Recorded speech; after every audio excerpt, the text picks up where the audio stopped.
bit taller than Mike. Yeah, that's right. And then feet on the little... Yeah. Put your knees on the handlebars. Just lower yourself down into the seat. Top's cool. That's me. That's tight, Mike. Yeah, exactly. It's designed to fit me. Okay, it's not for shopping. Not bloody Cadillac. Goodness.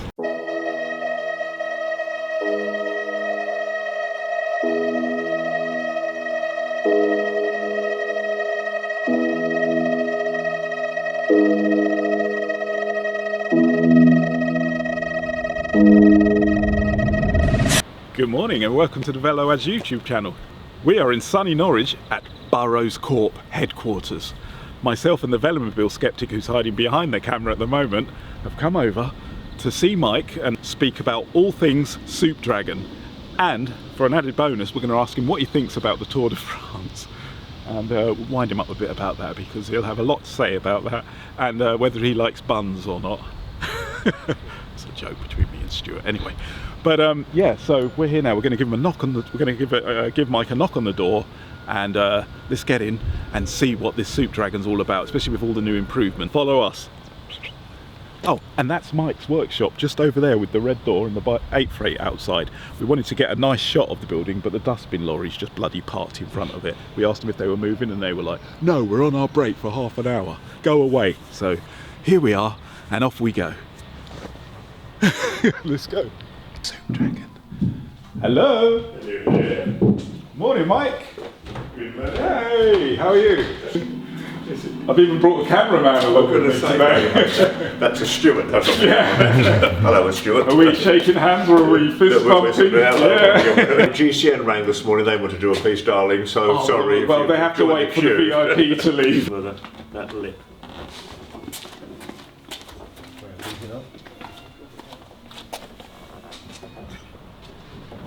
Perfect. What's it on? Oh.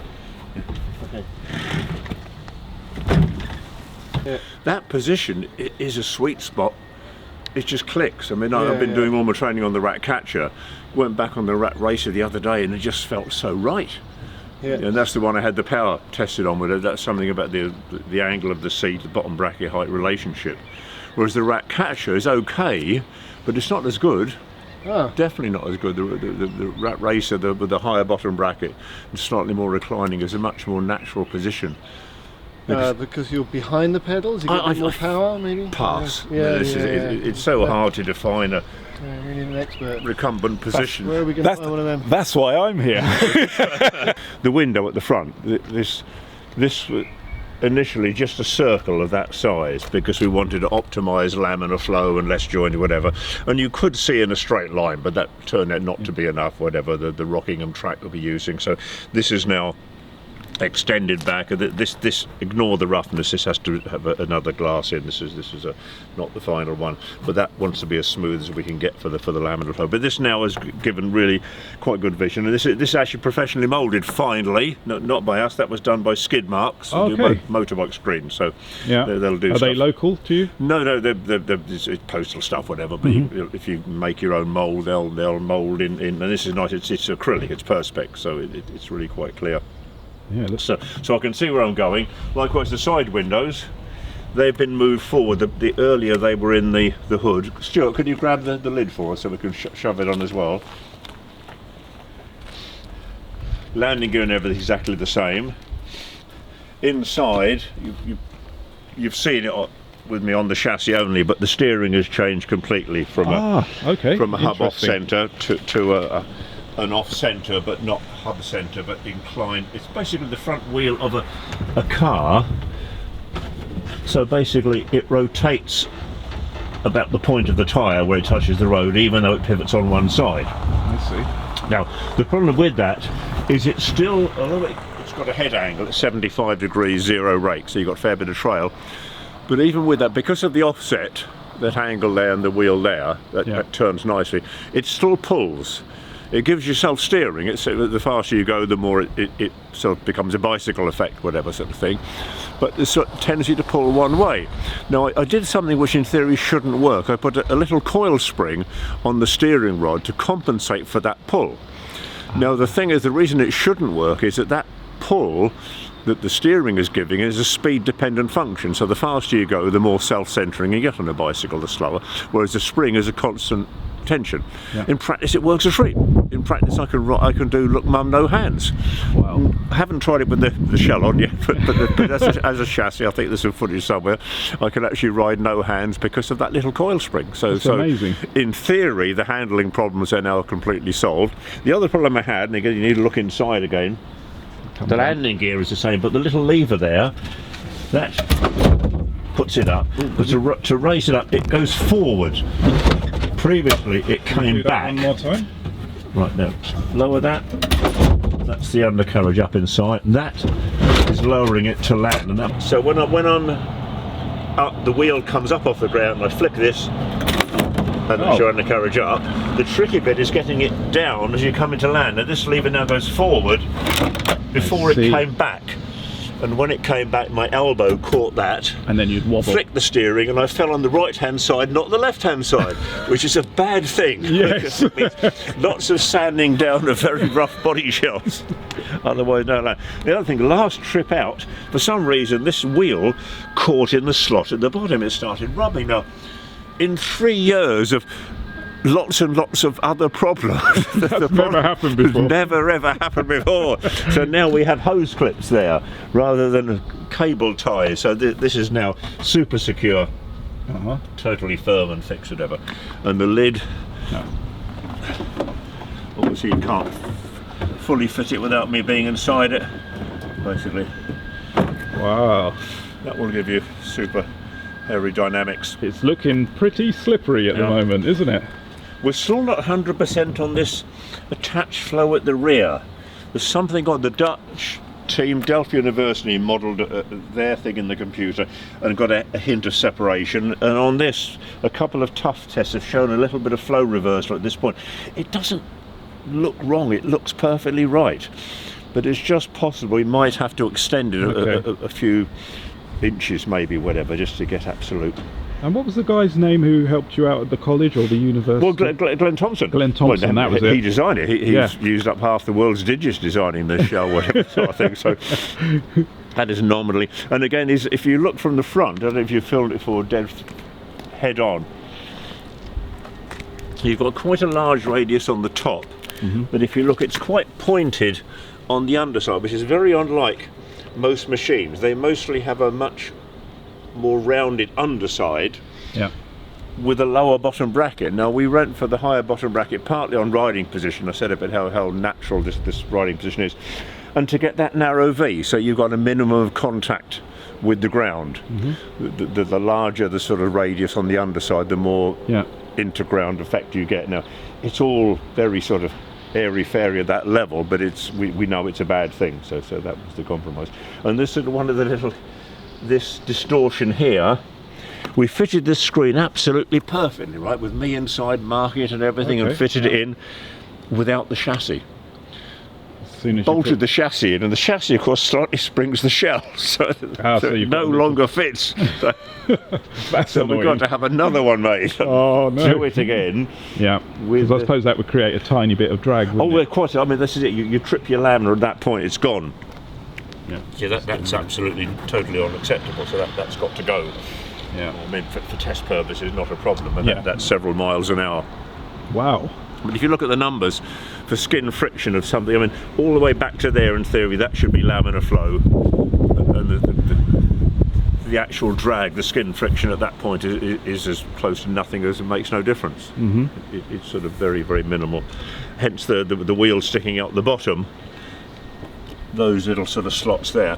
That's probably half the total drag, because it's a bad shape and there's air being sucked out of the slot and all sorts. There's not a lot of wheels sticking out the bottom. This is all.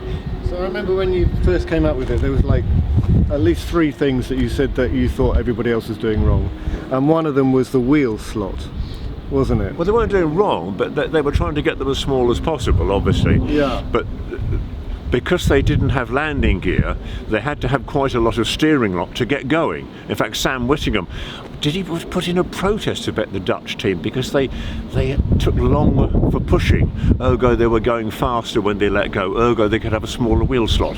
And he'd had a shorter push and had to have a bigger wheel slot, sort of thing. They were that obsessed about it. So we're having the landing gear there. You can get to a higher speed. Was it also to do with the fact they were enclosing their wheel and you thought that was... No, that's the other thing they are doing, which is heavy going, but I don't understand it, but it's true. If you put a disc wheel, completely streaming wheel, inside a close-fitting box, there's less drag. It rotates faster or with less effort than if it's not in a close-fitting box. Okay. Now, I really do not actually get that at all, but I've done very simple tests here, and it's true. It actually, you spin a wheel up to speed, and it will actually run So very... they were right, you were wrong. No, I've never denied it. Some very clever people have explained it to me. Charles Henry got it on his racer, for Christ's sake. I just didn't understand it. Still don't. Right. But what I do know, it's a very small number. It's an infinitesimally small amount of drag, and the aggravation factor of trying to achieve that situation, and it's not going to work with our pointed bottom. You know, you need a flattish bottom to get that rotational bit with a wheel. What I do have, have you seen the wheel spats? No. Oh right. Oh, yeah, But yeah. Don't go Let's go away. those. Well, one of the problems with obviously running a very light tyre inside a glass fibre or carbon shell is if it does rub at 90 miles an hour, should you ever get there, Yeah, that's you it. don't get a second chance. So, Good night and God bless, you've been a lovely audience. secret weapon. Ah, the wheel Papier-mâché. spat. Papier, well, it's strictly speaking not love it. not papier-mâché, but it's wet newspaper, and not only newspaper but the Metro, so it's free newspaper laminated with PVA glue. So that has got the tiniest ever possible little slot, which I guarantee will rub, but it won't matter because it will wear away rather than my Sidewall, yeah. critical tyre. That can be taped to the underside of the machine. Doesn't And- taping that to the underside, doesn't that ruin your laminar flow? Oh, well, you can't get laminar past a get it. tyre anyway. That's the Okay, point. So, right, right. it's not laminar at that point. It's just horribly disturbed, and this hole is smaller, and that's a better shape than the tyre. The Yeah. bottom. Yeah, Imagine that okay. shape there blending in, whatever sort of thing, Right. taped on. It's not so you can't have laminar. Now, obviously, if I could make that absolutely perfectly, that would be nice, you know. And as we get better and better, pressure will go on. So there's a back one and a front one. And if we can get away, that will probably need trimming a bit more, but. That gives me That's a very small hole. that's a very Yeah. small hole, and that will wear itself slightly larger if it needs to, and that's the point it's happy to. But the other, of course, big thing it's got is one gear, very efficient transmission. Yeah. Everyone else seems to think you need all these gears No. to get going. You don't. If you only want to go at one speed, you only need one gear. True. Yeah. Which I've always known that. And I assumed it was simply because I was so clever and good looking. It's not. It's because I'm quite unique in this world. Is I'm old, I'm Yeah. English, Yeah. and I'm a cyclist, which Yes. means I started by time trialling, and I started time trialling on fixed wheel. Okay. That's the makes start. This is it. So you learn to just get on with it. Yeah. That's it. It's amazing what Less you can to go do. wrong, as you say. There's less to go, and more of it when you need it. When you need that maximum power, you Yeah. know, when you're approaching at the end of the run, you've got the most efficient transmission there, going. Yeah. So that Fantastic. it's, in theory, everything on this machine is as good as we can make it at the moment. Sort of thing. It's just the rider's an idiot, useless. Don't crash it Tottering again, old fool. Mike. Who It's falls nice and smooth again. falls over. Wow, and yes, that's- it's been rubbed down several That's times. very smooth. Very, very smooth. There's the V-shape effect on the ground. There's that was Glenn's thing. He didn't want to. Everyone's doing this the long low nose approach, as it were. Matt Weaver is sort of inspired, whatever sort of thing. And that, in simple aerodynamic terms, is probably the best possible shape to have. But that doesn't allow for the ground. That's a shape in an abstract concept, as it were, because we are running along the ground. And Glenn thought, well, it's a college project, so there's no point in simply doing the same as everyone else, because there's no learning involved, whatever. So we figured, right, okay, let's minimise this contact with the ground by changing the shape very slightly. And having a much shorter, dumpier front. What you sort of then take a gamble on is that this angle from there to there is relatively shallow. From where to where, sorry? Well, from here, from the back of the screen to there. Yeah. So and you're hoping to hang onto laminar. Now, if you want to hang onto laminar, you want much more. That's guaranteed laminar. That angle there, i.e., as long as it's getting bigger, you get laminar because the air is accelerating, and that's a negative, but in fact a positive effect. Pressure gradient. As it levels off, and as you get further back, it gets more and more critical. So the laminar is less and less likely to hang on. So that's the gamble Glenn was taking, that the laminar will carry on back to here. Normally that nose, say, would be somewhat lower and that would be sort of an inch or two lower at that point. Whatever. Okay. So we could guarantee laminar, but if this gives us laminar and we get the lower ground interference effect, you know, we win.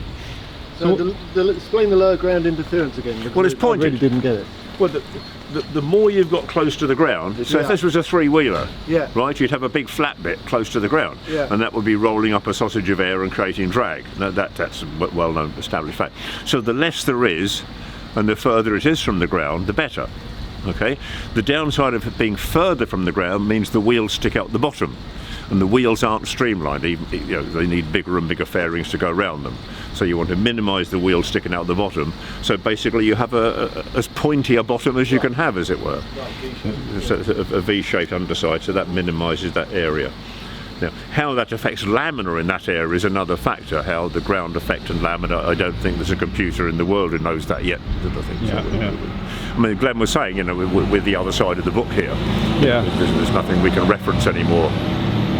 You've got to sort of, you know, Glenn has to start writing the book, as it were. So what do you think Glenn sort of brought to the design, in a way? Well, to say that basically a lot of number crunching. I mean, basically started with a basic simple principle of, right, let's have it this shape rather than that shape. But then the modelling to get that shape absolutely critical.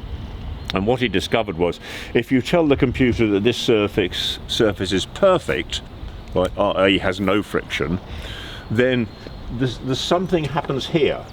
There's a transition zone. Okay. Right?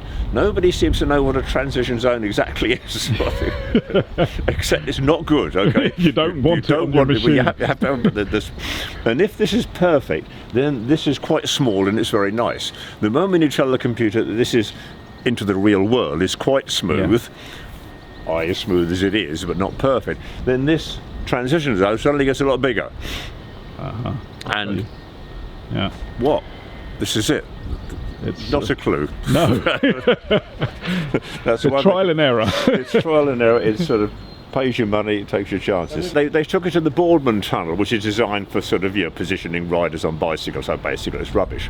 But the point is, because we're looking for laminar, and the tendency for laminar to hang on is a speed dependent function, it's only when you model it at 90 miles an hour.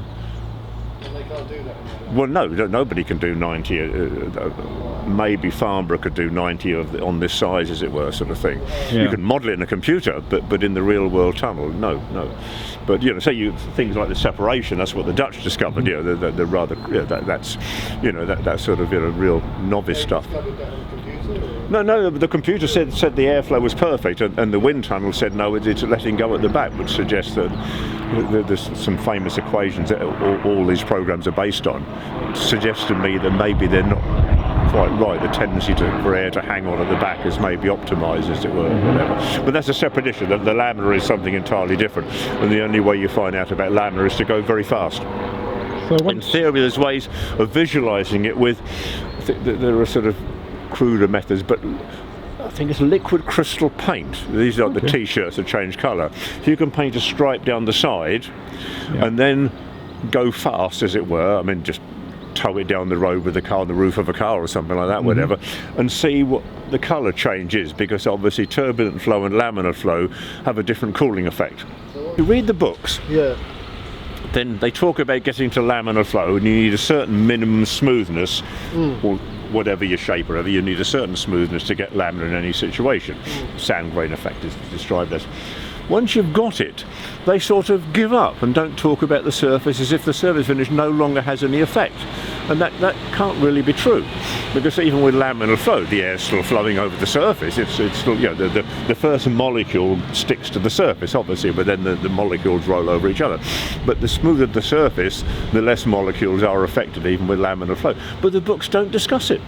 There's no mention of surface finish once you've got laminar. It's all right, that's it. So what are you going for? Well, just smooth as we can get, but this is down to 1200 wet and dry plus polish. Now, if we get a half decent performance out of it around the track at Millbrook, then it goes into the paint shop over the road, and it's painted and rubbed down, and you know, until you can see yourself in it, sort of thing. So once it's fettled and everything, what sort of speeds are you hoping for? Well, the computer based the computer that designed it said, based on my power outputs back in 2017 or 18, I got measured. I was giving 205 watts at a heart rate of 150, which is well sustainable, and up to 250 at a 160 heart rate, which certainly I race at that, plus what we used to then. Based on that, I can do 50 miles in 1 hour. And all I want to do is beat Pat's 47. Now, looking at my training performance at the moment, I'm well down on those power, but obviously the chemo's been affecting it and everything, whatever sort of thing. I'm on relief from that at the moment, so hopefully within a month or so I'll get a bit of fitness back. But in theory I could maybe just get the 47. But the essential thing is to get some absolute data to see what it does actually do. You know. No, it's. I just want to get it out of the system, whatever. But usefully, it will, whatever I do, that's the number we get, and I can check the power output again, as it were, of me, and we'll know where we are. Certainly going around Rockingham, even with the lid off, it was the only way we could get around Rockingham. It was doing 45, barely pedalling, as it were, at times. Slight downhill on Rockingham there, whatever, but just. In the end, what was the biggest challenge? Or, you know, building this, and well, we're not there yet, so I don't know. So far. Well, the handling is the interesting one, because when we started off, that wasn't a problem. You know, there's the hub off centre steering and no rake or anything, and no bicycle steering effect. You were having to sort of point it where you wanted to go and do all the steering. Now, I never got above 45, and that was a Rockingham, and it was a bit lively, but it was manageable, and certainly the contextual riding, that wasn't the problem. It was only the screen. But I think the fact that the screen was such a problem, visibility sort of masked maybe some of the other problems. But that's right. So, but maybe if I had been more relaxed of the riding, I would have noticed it here. But now I've got the new steering system, I think that problem has been solved. Yeah. And I've still got the good transmission, because when I tried with monoblades and things, I got better steering, but the transmission wasn't working properly, because I had a conventional front drive setup with the chain going up to a sprocket and down.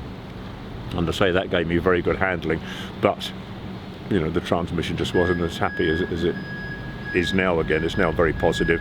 The interesting thing is, on that, the test track slope over there, I can pedal back up this stupid hill in this gigantic gear. Yeah, I saw the video of you. That's right. It's sort of grouching up, but it does it. You can get up there. And this is the 100 ring. I've done it in the 150 tooth when I was, you know, back when doing the college. You got a 100 tooth chain ring in there at the moment. That's a 100 tooth, because that's the 1 hour ring, as it were. The 150 is obviously the battle mounted ring. And how long are the cranks? Are they 140s? 140s, yeah. And again, very thin steel to get I think it's an 80mm Q factor. Wow. So we're quite good there. So again, we've got a very small foot box, as it were. So the smaller you are there, the smaller you can afford to be here. And that's the one obvious thing for the college to experiment with. I mean, we went to the shorter cranks. Yeah. To get better aerodynamics, assuming we'd be losing power. What we're now fairly certain is that 140 is close to optimum in terms of generating power anyway. So we can afford to go even shorter, maybe lose a little bit of power then, but then get even better aerodynamics.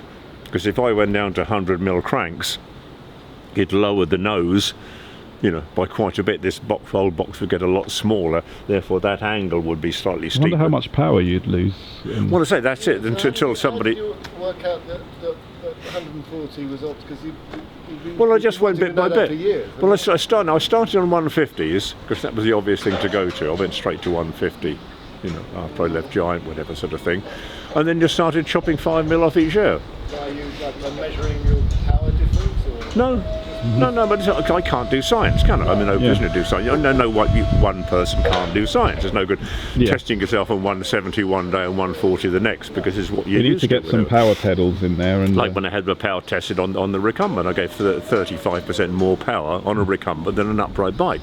And no one has ever done that before. Ever, sort of thing. But that's because for 20 years I've only raced recumbents. Do you have power pedals in there? It's optimum for you.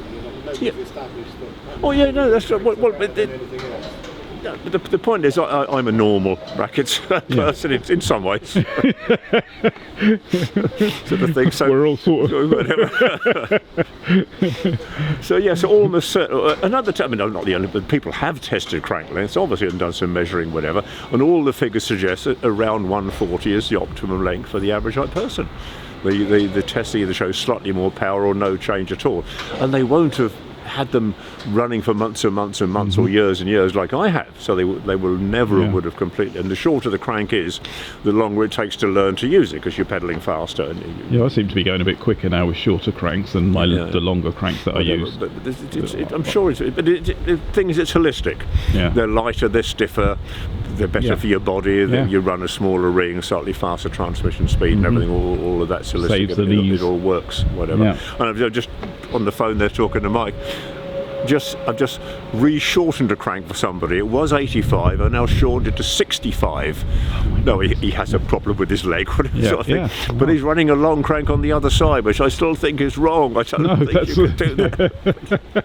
But he won't take my advice and put two short cranks. I'm sure he'd be better off, whatever. But, halfway there. Halfway there, whatever. Excellent. But so I mean, what you need is a whole team of riders, and you need to pair them off. So you put one on short cranks, leave one on the long cranks, and then measure them every month for 6 months, sort of thing. And then that's the only way you'll ever do worthwhile science and find out what it is. But nobody's that interested, so it won't get done. Stuart, are you interested? You need a team of people. That's the way you need. I mean, when I was with Giant and we were sponsoring Onfay, I tried to get them to take it on board and see how they got on. They just weren't going to do that. Got better things to do. I was wondering if one of us could fit in it. So maybe we could sit in it and see what the seating position's like. Could we sit in your baby? You can sit in the low racer. That's exactly the same. It's modelled exactly on the rat with racer. the body on and it's stuff. Identical. You're welcome to sit in it. It's just not very nice. Yeah, I'll get in. Seat, steady yourself on the zipper frame. Okay, so I have to pull the weight on the seat. Don't break anything. The seat's okay, that's what record. Oh, that's lovely. Very, very snug. Yes. Wow, what a view. Look at that. Yeah. So you're sitting a bit high, obviously, because you wouldn't get in with the lid open. You can see how horrible it really is. It's perfectly, the steerer is perfectly placed to sort of hold your nuts. Which is what you've been looking for all these years. Yeah, I found my perfect bicycle. This is the problem with building record breakers, of course. You can't afford anything. So now, to roll you forward a bit to get you out of the Zimmer frame. Whoa, am I moving? Right. I'll fall over with it and scratch it. No, don't lean to the right, that's all. No, I'm leaning left. Oh, I'm going in. Wow. Wow. So that's what. Goodness me, Mike. That's luck, isn't it? This is terrifying. I'm not moving. That's it. And don't forget, you've got to have a crash helmet on as well, so your head banging against the roof. It's fantastic in here, Stuart. I mean, there's not a lot of room for moving your arms about. For no, steering. that's right. That's why I had the trouble with the operating lever, didn't it? Remember? Yeah, I don't know how you even operated that lever, Mike. It's very, very snug. Wow. Flick that lever with your thumb. This one, wasn't it? Yeah. Forward. Yeah. Forward. Right. Now then, push it forward to get it back up. So you'll have to take your hand off. Yeah, you've got to steer with one hand. Yeah, obviously. All the way around. Brilliant. Well, that works really well. I love the handlebars. My goodness. And the wood is from an apple tree that I planted in my back garden. So No how's that way. for planning? Not to mention locally sourced. Brilliant. Everything's so minimal in here. That's what strikes me. Well, that's the point. Just keep it simple. It's brilliant. It's a work of art, and the screen is so narrow as well. Yeah, well, so that would been the problem before when working out how not to have anything in the way and see where you're going, all the rest of it. Can you imagine when you're pedalling as well? So your feet will sort of be. Oh yeah. Well, you'll need to vaguely see something. I mean, At 60 mile an hour. well, what you're not, you're not going to be going around a circuit, are you? So that's the point. That's why brilliant. Rockingham was a problem. It was a bit of a circuit. And it's very comfortable, surprisingly. Except for, I'm a bit too tall for it. Yeah. All my tackles tangled up in there. Yeah. Wouldn't want to go round a roundabout. Serves you right for having too much tackle, darling. To give you a tackle a tickle. Right, I'll roll you back and you can potentially get out now. Well, yeah, I like the exit and the entry system here. The Zimmer. Well, again, that's one of the things that we've sort of got right with this whole thing. For the sides coming in. That's right. Is you can run it with a minimum of people. So it's everything in reverse. If you look at the so you've got to get yourself up using your hand. Well, no, the Zimmer. If you get your hands on the Zimmer frame, is the best. Shuffle yourself back. That's it. Most of the teams that go to Battle Mountain need a whole group of people to launch it, to catch it, and you think this is. If you look at some of the pictures Jonathan takes of people getting in and out there, this is a doddle. You could use this to go to the supermarket by their standards. You've got long leg. God, you really do work your stomach muscles getting in and out. Yeah, that's right. Fantastic. Well, I don't know how tall are you? You're about 6. 180. Oh, yeah, no, I'm 1. That was like a second birth, wasn't it? Yeah. I mean, the thought of hurtling along in it would take some some Well, that's the funny bravery, thing. I think. I wrote up when we first went out to Coltishall with Andy to try it out their first time back in 17. And I realised coming back in Andy in the car, it's the first time I'd ever ridden a fared two-wheeler. I've ridden fared speed is different thing altogether from three-wheelers. There's More things to concentrate on. but Staying it's upright, that staying upright bit, whatever sort of thing, obviously. And that combination of two wheels and a fairing, it does. The seat is really it hinges comfortable. on your brain. Really comfortable. I was surprised actually. The seat's lovely. Yeah. Just fits like a glove, doesn't it? Yeah, this is it. Well, I say it's got to hang on for an hour. And I like the way that it's quite sort of cosy. Keeps you in place. That's all you need. I mean, that's the point. That's brilliant. Then Andy's been moaning at me, sort of, doing all this minimalist stuff and bits of string and that. Well, it's a record attempt machine. It has to be close to the edge, otherwise you're not going to break records. It's amazing how smooth the body feels when you've actually, feel it with your fingertips. Well, I said it's 1200 wet and dry. Would you like to take a seat in there, Stuart? See what you think? Oh, Basically, sort of stand on that and sort of just. on this as well? Well, that's how you sort of steady yourself. Okay. So you've got to stand on the seat. It's your Zimmer frame to get it in and out. Then you put your heels on the foam either side. no. And watch your knees on the handle. So how tall are you? Oh, I've got something caught on me. Jacket, same as me. Oh, thank you. Keep sliding. Oh, I like it. Yes. Shoulders are really. Yeah. Are your shoulders? I think you need to go. Man, actually, you don't look shouldery, do you? No, well, I'm not. But I'm definitely pinched. Oh, it's these things. Yeah. Well, obviously. Right. Oh yeah, when Mike rolled it forward, it was a lot nicer. Okay. Yeah, because obviously when the college did their second version, they did a double skin. Okay. So A, it was smaller inside, and B, it wasn't very flexible. So Stuart, what do you think? I think it's much better than you expect. It's like it feels fine. I mean, I think having lots of light. Would you makes like it the lid feel on, less Stuart? squishy. Yeah, we'll put the lid on and take your light away. Yeah, that's what I was thinking. I'll let you know.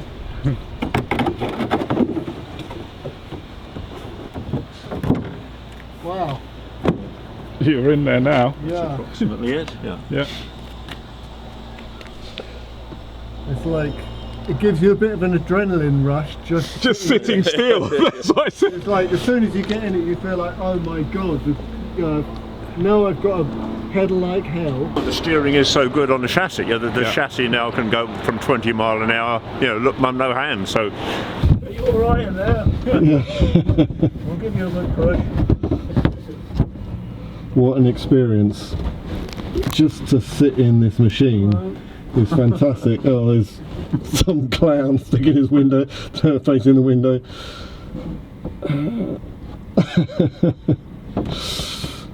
Very nice. Oh, yeah, you'll feel the side squish in now, Stuart. Oh, yeah. Let's go there. It also feels a lot more solid than I expected, because I know how you underbuild everything. Yeah. But this one seems quite. Well, I say it's 3 years old by now. Right, you keep adding bits. There's not a lot of Has it got heavier? Well, yeah, it's the shell started as glass only with this. That's actually not, it's Kevlar, and it's not Kevlar carbon, it's Kevlar and Dyneema or something anyway. Just a patch of that here for when I fell over, as it were, sort of thing. Now the whole lot is skinned with that, and that's added a lot of stiffness to the shell. That's enormous, because it feels really quite solid. I mean, because Mike did the first one he did after I got the chassis back, after college had smashed the first shell up. Yeah. He used a different glass, and just the whole thing distorted. It was just rubbish. I had to bin it. Hopeless shell. So this is the third shell in effect. Do you know what it weighs? I did have a weight for it. It's as they go, it's very light. The chassis is obviously minimalist, and so is the shell. So I say by not that the weight makes any difference at all. You're not going uphill. Not going uphill. In fact, if you get to Battle Mountain, you're going very slightly downhill. Yes, yeah. It adds to your speed. September, isn't it? Battle Mountain, I think. Assuming it's on, I don't know if they're going to bother, but obviously Well, that's going to I am not going to Battle Mountain. I just want to get on one of the tracks here and see what I can do for an hour. And or if I can get to take off. Pat's 40. Anybody else wants to? Yeah, whatever. If I can get Pat's 47, that will leave me a very happy bunny, whatever sort of thing. Keep a hand on it in case the wind catches it. And again, of these little bits of, this is the hold downs, that now does that and rubber band, so that's a much more rigid hold. I just had the rubber only before, so that's now sort of more secure. Because what was happening, I was sliding along, the rubber was opening up, and then my arm was wearing away on the asphalt. As it does.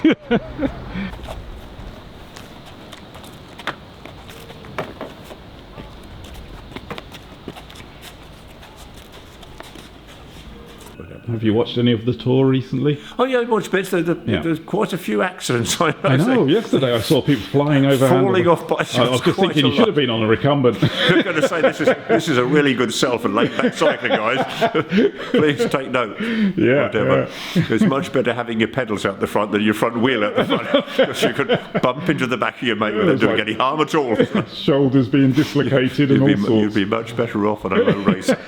If it inspires someone to do something, that's the idea, I think. Exactly. And of course, the college are still working in parallel on their one. I mean, they're still going as a.